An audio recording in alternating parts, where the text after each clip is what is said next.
My name is Paul Glennie, and I've been an RCMP member since 2006, and I'm currently posted near Toronto in Ontario.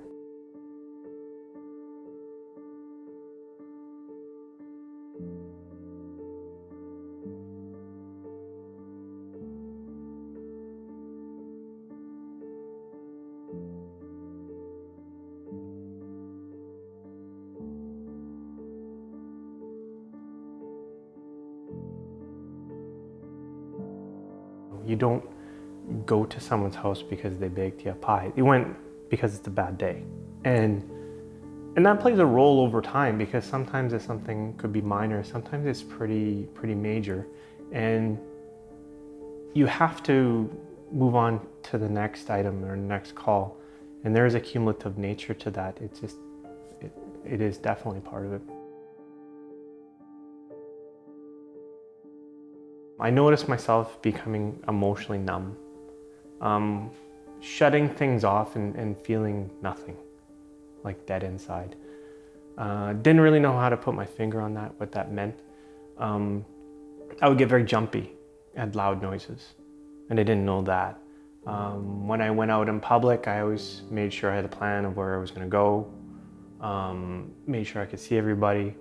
My drinking became excessive, so it was heavier, but it became excessive, so it was a daily. So I went from beer to wine and then straight hard liquor, because that was doing the trick for me.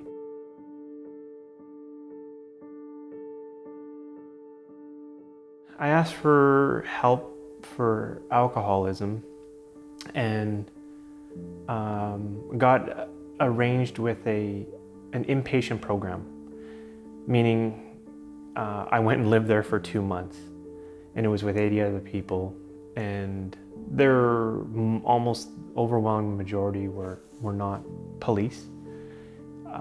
I went there, I was terrified. Early in that program, where I sat in this room and we were in a big circle and everybody was telling kind of bits of their story, and I was like, how do you know about that? How do you know about that? Because it was very similar to my own. And it hit me that I'm not special. Like, it hit me that I need to be here. And yeah, the full force of denial came crashing in. And it was scary to know what to do next.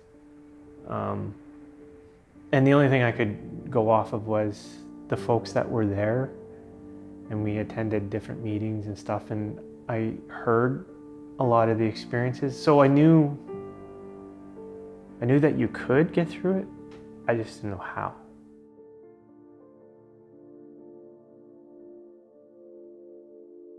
It happened over a period of time, from going to therapy and doing what I needed to do, where I did get a sense of freedom and peace finally. And I remember the day that I was sitting in front of my TV when I was in Alberta, and I felt something I hadn't felt in a long time.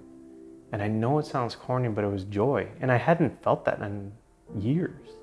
And what was odd to me is I didn't really know how to identify it, but I felt it. And it was then I knew that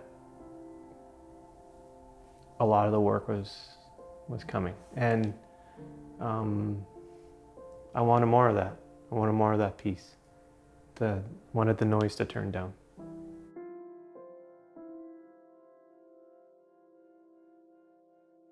So I think within our organization, it has to be a total cultural shift. So normalizing things like the language around mental health, normalizing the idea that you can ask for help and it's okay to not be okay. Right now, I don't think we're there. I don't. But when you normalize those things, just as much as I have, I want to be able to say just as much as I have post-trauma, that I have a driver's license and all this, that is normal. Is you could still be a good police officer. You could still be tough, but you could still care about yourself. And there's nothing wrong with that. You could champion both. You could do what you have to do on the street, but you could still go home and look after yourself and look after your family.